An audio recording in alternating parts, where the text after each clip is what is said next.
احنا قرينا مع بعض قصة إلا أنا. هو ليه علاء، تمام، ليه علاء أخد الكوخ؟ ليه مرضيش ياخد النخلة؟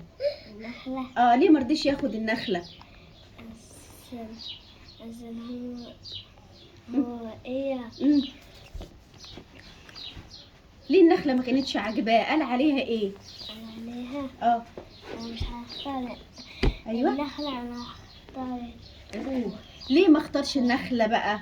عشان النخلة ثمرها لو صغير. جميل. وايه كمان؟ ايه كمان؟ الثمر بتاعها صغير. ايه هو الثمر بتاع النخلة؟ البلح. جميل. وايه تاني؟ هو قال لهم انا عشان الثمر بتاعها صغير مش هاخدها. وليه تاني مش هياخدها؟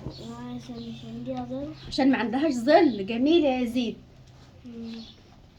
طب انت ايه رأيك في تصرف النخلة في الاخر لما سامحتهم؟ موافق على كده ولا انت لا، لو انت حد اتنمر عليك واتريق عليك مش هتسامحه؟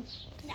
هتسامحه ولا مش هتسامحه؟ هسامحه طبعا. هتسامحه طبعا. شكرا، انت قلبك طيب يا يزيد. باي باي. جاتيا.